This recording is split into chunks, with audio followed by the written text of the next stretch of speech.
Vamos hoje dar continuidade ao projeto Memórias da Fundação Arcadas e eu sou o professor Otávio Pinto e Silva, do Departamento de Direito do Trabalho e Seguridade Social, e tenho a grande satisfação, a honra de estar aqui ao lado do meu amigo, professor Nelson Manrich, professor titular do departamento, e que hoje vai conversar um pouco, então, conosco. Nelson, muito bom estar aqui com você. Alegria minha, Otávio. Não tem ideia da minha satisfação. Tenho grande amizade por você, grande apreço, estima, admiro o seu trabalho. Muito bom. Então vamos lá, Nelson.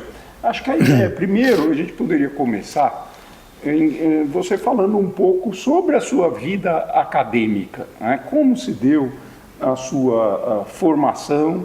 Então, na graduação, a graduação você não fez na faculdade, né? Eu fiz numa faculdade, mas não dessa.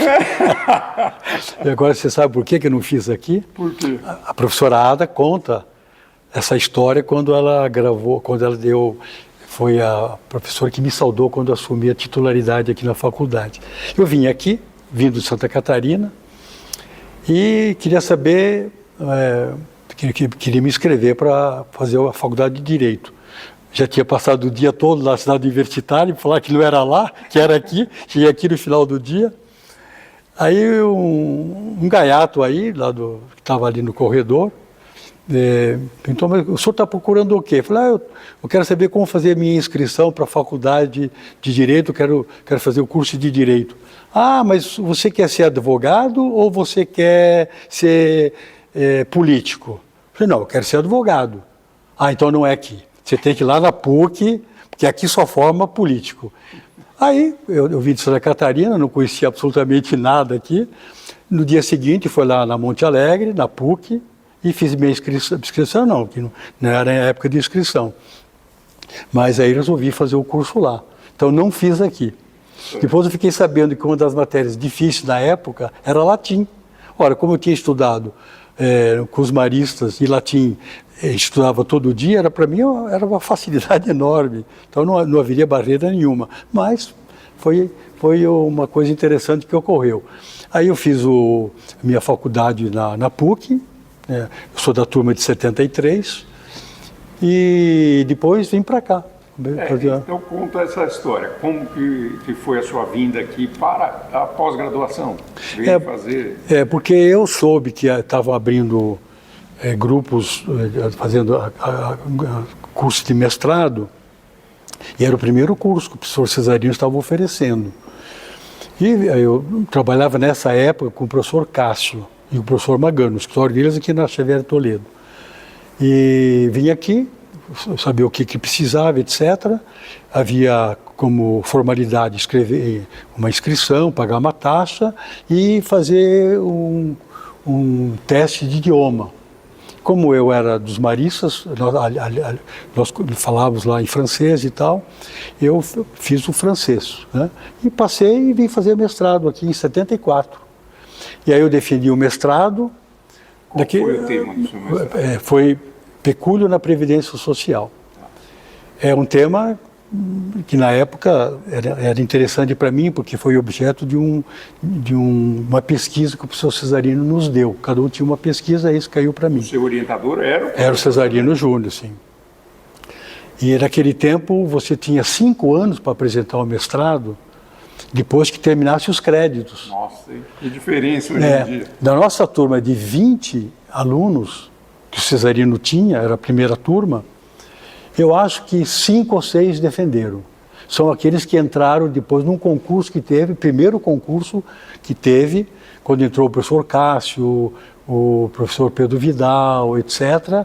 E aqueles que já tinham mestrado foram já sendo chamados, né? E então os demais abandonaram a faculdade, abandonaram o curso, né? Então eu acho que é um critério. Eu fiquei até pensando um dia desses, porque em Portugal Hoje, quanto mais tempo demora, dizem que é melhor, que matura melhor a tese. Sim. Eu fico pensando nesse detalhe, porque as pessoas vão deixando e não assumem, né? Hoje não, hoje nós temos prazos que te obrigam realmente rígidos e você tem que abandonar tudo para fazer mestrado. Então, acho que isso é muito importante. E me lembro que, pela história aqui do mestrado, eu sou o 9º que defendeu o mestrado aqui na Faculdade de Direito. Na área de trabalho? Não, no geral? No geral, estava começando, né? Porque eu acho que em 74 que mudou o novo sistema de pós-graduação na USP. Até então era outro sistema, você não tinha crédito para fazer, você apresentava um trabalho. Muitos professores têm doutorado aqui para a faculdade dentro daquele sistema antigo. Depois mudou. Aí entrou um novo sistema.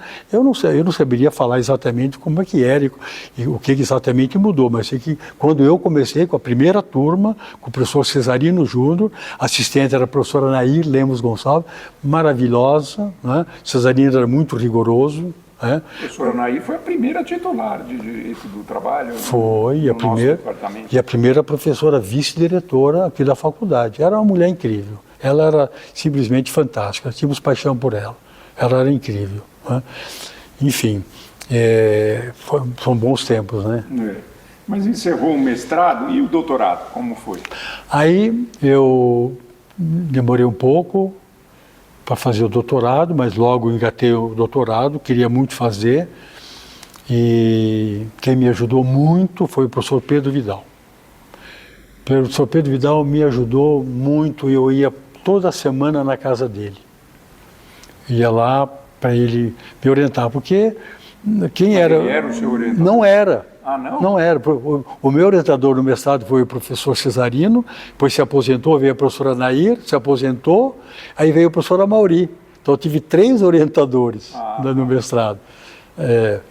E quando eu fui para o doutorado, era o professor Amauri que me orientava. Mas não o Pedro Vidal, então, era o que de fato fazia... Uma troca de ideias. Me ajudou muito, ele tinha muita técnica para isso, e o mestrado não me ajudou muito, né? Enfim, e aí foi sobre inspeção do trabalho, que era a experiência que eu tinha profissional de 20 e poucos anos dentro do Ministério do Trabalho. Então eu trouxe para a academia um tema que era objeto de apenas de debate legal. A lei fala isso, era ver a inspeção do trabalho como uma entidade que multava, ou seja, a polícia administrativa, né, das multas. Ainda hoje tem na CLT o capítulo das multas. E eu acho que nós revertemos um pouco isso, trazendo para a academia um tema fundamental para o direito do trabalho. Fundamental que depois foi livro publicado, né? Sim, tem o seu livro sim. sobre a inspeção do trabalho. Tem, depois eu percebi que algumas teses foram desenvolvidas a partir dos estudos e dos livros dos textos que eu publiquei. Porque é um tema realmente interessante, não enfrentado no Brasil. Eu recebi muita matéria da OIT, material incrível que recebi de lá, então eu tinha tema, assim, uma pesquisa boa para fazer. E foi uma pesquisa interessante porque conseguiu trazer para uma reflexão acadêmica uma experiência prática. Exatamente, eu acho que é importante isso, né? Você desenvolver um tema de pesquisa para doutorado, mesmo mestrado, ou livre docência, de uma experiência que você tem em vida profissional, senão fica muito teórico. Lógico, tem temas que são teóricos, né? Mas no caso desse é importante isso. Então foi assim muito interessante esse tema, depois publiquei o livro sobre inspeção do trabalho, acho que foi o primeiro livro sobre isso, sobre esse tema, e foi muito bom, foi muito gratificante. E aí, na sequência, um dia o professor Amauri me procurou e falou: Nelson, eu vou me aposentar e você está intimado agora a preparar a sua livre docência, professor Amauri. E ele não estava brincando, eu falei: senão eu vou te expulsar daqui, né? E ele era muito querido, o professor Amauri, era um homem maravilhoso, né? Ele era um coração transbordava, aberto, sim, generoso. E então eu me preparei para a livre docência. E aí teve uma época que uns debates sobre contrato de prazo determinado. Eu conheci um professor chamado Salafranco, de uma universidade, agora eu esqueci, da Espanha. Inclusive, agora eu como presidente da Academia Ibero-Americana, eu estive da Espanha também, na primeira faculdade de Direito da Espanha, qual é mesmo? Sevilha, Salamanca. Não, Salamanca. Eu estive em Salamanca para dar posse a esse professor que me ajudou. E eu tive a oportunidade, da saudação a ele, de relembrar que quando ele esteve aqui na USP, nessa época, falei com ele que eu precisava de material, como é que era na Espanha. Depois de uns 2 meses, eu recebi pelo correio calhamaços, tudo xerox, né? Porque naquele tempo, isso que eu ia falar do mestrado, eu não tinha máquina, eu usava a máquina de escrever, não tinha internet, então era muito difícil. No meu doutorado eu já tinha computador, mas não tinha internet. E recebi pelo correio um calhamaço de tudo que havia publicado na Espanha sobre contrato de prazo determinado. Aquilo foi a minha salvação. E aí eu percebi que eu poderia aproveitar, na sequência, preparar o meu tema de professor titular, já que estudei o contrato de entrada, que era um contrato precário, contrato de prazo determinado, como é que seria a saída, que era um tema muito em voga na Europa, que era a dispensa coletiva, que ninguém sabia o que era no Brasil, não se tinha ideia do que era. 158, da OIT. Exatamente. E aí até se fala, bom, porque em casa nós temos uma dispensa, não é? Então, essa é a dispensa que nós falamos, dispensa coletiva, todo mundo pode usar um pouco, né? Ou seja, havia assim até hoje isso aí é um tema mal resolvido, maltratado, né? E precisamos enfrentar. Até tem um aluno hoje do professor Sérgio Pinto Martins, que está estudando o tema de mestrado, dispensa coletiva. Enfim, então eu fiz a livre docência nesse tema dos contratos precários, né? E aí então eu falei de retipificação, os diversos tipos de contratos, e depois eu enfrentei na titularidade a dispensa coletiva. Foi uma experiência incrível para mim, porque eu também não sabia, né? E o professor novamente me ajudou, mandando muita coisa, e aí nesse tempo já tinha, obviamente, a Convenção 158 da OIT, é muito antiga, mas o que me baseei mais era num texto da União Europeia, uma diretiva, eu acho que foi 98, e os países já tinham implantado isso por força dessa diretiva, e eu ia muito para a Itália já nessa época, levando os meus alunos, que depois, que na verdade era o embrião do meu grupo de estudos GETRAB, mas naquele tempo já, isso tem praticamente 20 anos, né? Até agora estive lá na Itália, em Modena, me encontrando com o professor Alberto Levi, que é professor titular hoje da Reggio Emília, que ele vinha muito aqui para cá, dar aula da nossa pós-graduação. Ele é incrível, né? E então ele também me ajudou muito. Então eu consegui enfrentar esse tema graças a esses contatos com os professores europeus, né? A partir desse grupo bilionário do GETRAB, que eu ia também para Portugal, Espanha, e inclusive para a França. Então eu tive a oportunidade de fazer essa pesquisa. E aí eu apresentei minha tese para titular. E foi muito bom, eu gostei muito de concorrer. Eu concorri com 3 colegas aqui da faculdade. Quem estava na banca, você lembra? Na banca era o professor Amaury. Presidia a banca como titular do departamento. Não, quem presidiu a banca foi o professor Cássio. Ah, foi o professor Cássio. Agora, quem estava do departamento mais, não me lembro, olha, incrível, né? Mas, enfim. Eu tinha o professor o Romita. Professor Romita, foi duro. Ele foi muito bom, a participação dele foi muito boa. Salvo engano, o professor Russomano. Olha só. E o professor, um juiz do trabalho, foi desembargador do Rio Grande do Sul, Luiz... Eu não me lembro agora do nome dele, faleceu já. Ferreira Prunes? Prunes, exatamente. Luiz Ferreira Prunes. Agora, falta mais um, que era do departamento. Quem poderia ser? Não era o Cássio Amaury? Olha, pois é, mas é possível. Eu não me lembro, fico devendo. Mas está nos anais. Estão nos anais aí. Isso aí. Não, porque os concursos sempre estão um momento aí de tensão para nós. Foi muita tensão. E você passou por vários aqui dentro da... Foi a professora Mauri, sim. Foi a professora Mauri. Foi. Sim, passei por muito. Depois eu passei a fazer concurso, participar de concurso. Já participava de alguns, né? Mas foi muito bom. Mas o seu ingresso como professor foi em que ano, Nelson? Foi em tipo 90. Tá. Eu não me recordo. Eu sou assistente aqui da faculdade desde que entrei, em 74. Aí já no mestrado já estava como assistente. E nós dávamos aula lá na... Mas era aquele assistente voluntário. Voluntário, sim. Que trabalhava de graça. Trabalhava de graça. Professor Mauri. Exatamente. Um dia desses, eu estava lá em Coimbra, no evento que eu organizei lá com a Academia Ibero-Americana, e estava conversando lá, caminhando lá na cidade, com a professora Maria Redinha, maravilhosa ela. E estava mostrando que tinha lá uma rede de água do tempo dos romanos, né?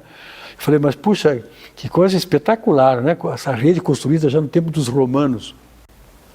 E que bela obra. Pois é. E você sabe quem construiu, que trabalho que eles utilizaram para construir isso aqui? Trabalho escravo, obviamente, quer dizer, né? E da mesma forma, eu não quero dizer que tinha trabalho escravo, por favor, não é isso. Mas quem é que tocava o departamento? Não tinha concurso. Quem tocava éramos nós. Sim. Nós que preenchíamos essas lacunas, quer dizer, não é crítica, ao contrário, era a realidade que nós tínhamos. Era uma outra realidade. É outra realidade. O professor Cesarino era o titular, e ele era o único titular, e nós todos tínhamos paixão de estar com ele. Era um prazer. Eu ia para a fé da aula de noite, vinha para cá, não tinha lugar para colocar o carro na garagem, nós não podíamos colocar, pagava o estacionamento, a gente pagava para dar aula, mas era algo assim que nos realizava, eu tinha orgulho com isso, sabe? Foi muito bom, foi incrível. O Nelson, até aproveitando que você fala do professor Cesarino, eu acho que é muito interessante você contar um pouco da sua experiência na convivência com ele, seja como aluno, seja como professor, trabalhando ao lado dele. Como é que foi isso? Eu nunca fui professor empossado, né, no concursado, então eu não tive essa experiência. Eu era sempre o chamado voluntário. Certo. Então, o professor Cesarino era muito rigoroso. Muito rigoroso. Ele, por exemplo, nós éramos no pós-graduação, cada um recebia um tema para pesquisa e nós tínhamos que fazer aquele tema comparado com 20 países. 20 países? 20 países, não tinha internet. Com a dificuldade da pesquisa. Sim. E ele, quando nós tínhamos que apresentar o trabalho, era um trabalho escrito e eu tinha que fazer o trabalho, fazer a defesa do trabalho. Enquanto eu fazia a defesa do trabalho, o professor Cesarino lia o trabalho e corrigia, fazendo correção de todos os erros que eu tinha cometido. E tinha um relógio. Ele dava, por exemplo, 15 minutos, 20 minutos, não me lembro o tempo. Batia o relógio, encerrou. Agora vamos para as perguntas. E aí os colegas faziam perguntas. Só que a gente combinava o seguinte: qual era o meu tema? É esse, então todo mundo já se preparava para fazer perguntas difíceis, para eu já saber quais eram as perguntas que eu ia receber, para eu poder responder. Era assim, nós criamos um grupo muito interessante, né? Porque eu acho assim que a academia é o berço da amizade, né? É o envolvimento. Porque, às vezes, a pessoa não tem o acolhimento na família, mas tem dentro da academia. É uma coisa incrível isso. Então, nós formamos um grupo muito unido. A gente trocava muita experiência, muita pesquisa e se reunia muito. O professor Cesarino, então, ele tinha esse método rigoroso. E como professor da faculdade, que eu me lembro disso, eu assisti aulas dele na graduação, ele era muito rigoroso também com os alunos, né? Os alunos não gostavam muito disso, tanto que não gostavam da matéria. Então, acho que você, por exemplo, é um professor que, além de ser didático, ser gentil, é um professor que faz com que os alunos gostem da matéria e venham trabalhar na área. O professor Cesarino afastava. Ele não fazia de propósito, era o estilo dele, porque o professor Cesarino, ele era de uma família muito pobre. O pai dele era Bedel, em Campinas, e ele, então, quando veio para São Paulo estudar Direito, ele tinha que trabalhar à noite, a faculdade aqui era de dia, né? Então, o que ele fazia de noite? Ele era copydesk, trabalhava no jornal, por isso que ele corrigia, e ele sabia diversos idiomas, então ele dominava outros idiomas. Então ele era um grande cara, ele era um cara assim, então muito disciplinado, entendeu? E ele introduziu, por exemplo, um método que depois nós passamos a adotar, nosso departamento muito... Seminários, né? Que é, visita a Justiça do Trabalho, fazer a parte prática, como chama, estágio, não é? E então muita gente não gostava disso. Quer dizer, não apenas a Justiça do Trabalho, mas a sindicatos, ao Ministério do Trabalho. Sim, ele era... Exigia que o aluno participasse de eventos nessas instituições. E foi pioneiro. Então, em resumo, ele era odiado por muitos, amado por poucos. Eu me encontro no grupo dos poucos que ele amava. Eu tinha uma relação direta com ele, convivia muito com ele, gostava muito dele. É evidente que a professora Marli Cardone tem um papel também importante nisso, né? De ela ser uma espécie de transição, mas ela não tinha, digamos assim, o carisma do professor Cesarino, mas enfim, ela tem um nome importante da faculdade, né? Que era outro nome que eu estava tentando me lembrar, de quem estava aqui no departamento, é Marli Cardone, que é uma grande professora, também uma professora muito séria, muito focada, né? Vigorosa, assim, competente. E ela, inclusive, deu continuidade ao Instituto Cesarino Júnior, né? Que hoje tem o nome dele, Instituto de Direito Social, Cesarino Júnior. Cesarino Júnior é importante na história do direito do trabalho, né? Ele era um professor que não se contentava em dar aula de direito, porque imaginava que nós tínhamos muita vinculação com, por exemplo, com economia, foi fazer a faculdade de economia na USP, né? E havia muita ligação com saúde e segurança, foi fazer medicina. Aonde? Na USP. Né? Então, o professor Cesarino era incrível, né? Não, ele era fora da curva, era um gênio. Né? E ele sediou o primeiro congresso da Sociedade Internacional de Direito do Trabalho em 1972, aqui nessa faculdade. Então, isso deu uma projeção muito grande para a Faculdade de Direito, para São Paulo, né? Para o direito do trabalho. E só para você ter uma ideia, aqui foi lançada a ideia, a primeira semente de uma entidade que congregaria os grandes juristas da Iberoamérica em direito do trabalho. 3 anos depois, né, em Madrid, foi então fundada a sociedade, né, que era uma academia ibero-americana, já assim, possua uma diretoria provisória, e daí 2 anos seguintes, portanto estou falando de 75, quando se lançou a primeira diretoria provisória, e daí mais 2 anos foi a primeira eleição. E o primeiro presidente então foi o Vitor Russomano, dessa entidade. E eu tenho orgulho e a satisfação de ser o segundo presidente dessa Academia Ibero-Americana, depois de 50 anos de ser fundada, a Academia Ibero-Americana. Então, Cesarino Júnior tem assim, um papel muito importante na nossa história. Né? É pena que isso não é relembrado muito, e agora, em boa hora, a Fundação Arcadas resgata isso. Né? Eu estive agora, como eu falei a você, em Módena, e um professor Alberto fez questão de me levar aos estúdios onde eles têm na faculdade, as salas deles, porque eles trabalham praticamente quase todos em tempo integral. Tem lá a sala da professora Maria Luísa Galantino, que faleceu há 3 anos. A mesa dela está da forma como ela deixou antes de falecer. Ninguém mexe naquela mesa, ela é reverenciada como a mãe deles. Dão a ela o crédito do acolhimento deles na faculdade, do incentivo deles a prosseguirem na faculdade. Ela é relembrada por eles, os livros dela são mantidos por um grupo de professores da Reggio Emília.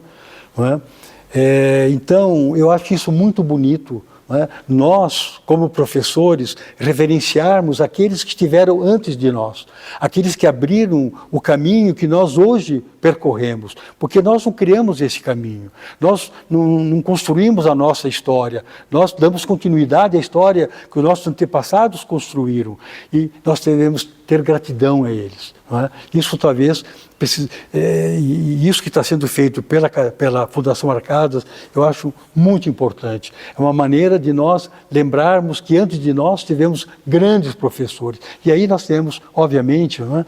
Eu falei do professor Cesarino, falei da professora Marli, que depois a professora, e os três exatamente. Não é? Mas depois a professora, com a aposentadoria do professor Cesarino, a Marli também saiu da faculdade, né? E aí assumiu a chefia do departamento a professora Anaí Lemos Gonçalves. Né? Inclusive depois, aliás, antes disso, eu me lembro quando que ela fez. Ela fez um concurso para professor titular, venceu o concurso na área de Previdência Social, e aí tivemos, na sequência, o professor Amauri, que concorreu com o professor Magano, mas o professor Amauri ganhou o concurso. Depois o professor Magano fez o concurso também, portanto já tínhamos esses dois titulares. Aí o professor Cássio concorreu com o professor Pedro Vidal, e o professor Cássio ganhou o concurso, e o professor Pedro Vidal, infelizmente, não ganhou o concurso. E eu me lembro que o professor Wagner Gílio, eu acho que não me lembro de ter concorrido para titular, eu acho que ele não concorreu, mas ele fez uma tese de livre docência, assim, daquelas mais expressivas que conheci, né? Onde ele defendeu o descanso semanal remunerado, né? Aliás, as férias, né? Como não sendo um período de descanso, né? Porque eu não preciso de 30 dias para descansar, eu preciso de um descanso semanal.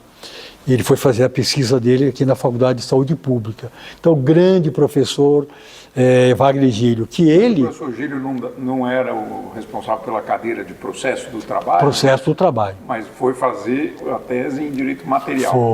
Foi incrível, né? E o professor Wagner Gílio, ele é talvez mais conhecido entre os latino-americanos, não digo que é mais, porque o professor Russomano é muito conhecido, mas mais que o Cesarino Júnior, porque o Cesarino Júnior não era um homem internacional de sair, né? Ele era muito de ficar aqui.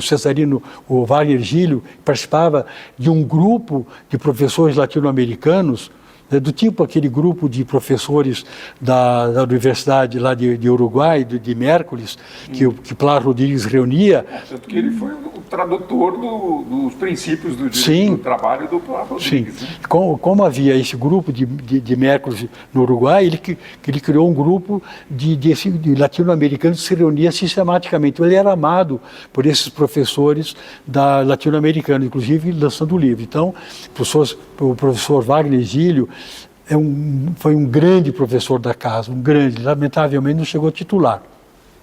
E o professor Pedro Vidal também não conseguiu. Não é? Aí, na sequência, eles não estavam mais aqui, eu fiz o concurso para titular, né? E consegui a cadeira. E na sequência veio a professora Valquir, que foi a professora titular na sequência, e em seguida o professor Sérgio Pinto Martins. E aí, finalmente, o professor Orione, que é o último professor a conquistar a cadeira. Então, essa eu acho que é a sequência que nós tivemos. Agora, além desses professores, nós tivemos o Casella. O Casella era um colega incrível. Ele era advogado da FEPASA. Advogado militante. Militante.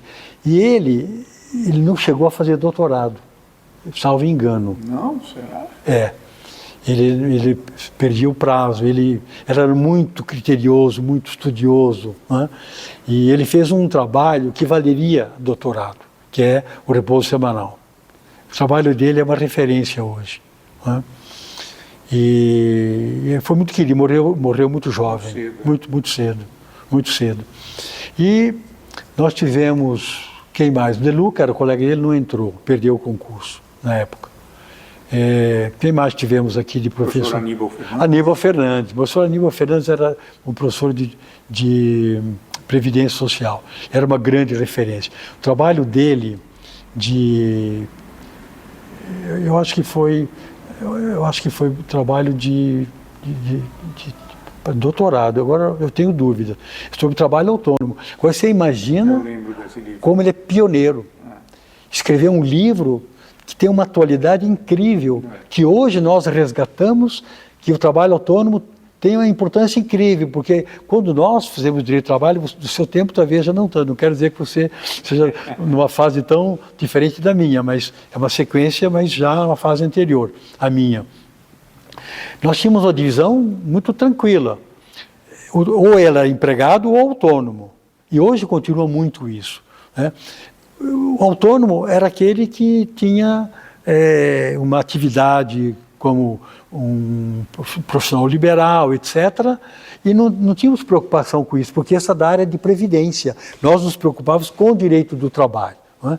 E quando surgiu, não é, essa nova onda de novas modalidades de trabalhadores, não é, que na Itália eles denominam de trabalho para subordinado, o trabalhador autônomo dependente, como na Espanha, nós entendíamos a necessidade de ter um grupo de trabalhadores, uma caracterização de um trabalhador que não fosse nem empregado e nem autônomo. Então, passamos a nos preocupar com o trabalho autônomo, para distinguir-o desse trabalhador autônomo dependente. E voltamos, então, passamos a nos voltar ao trabalho autônomo. E o livro do professor Aníbal passou a ter visibilidade.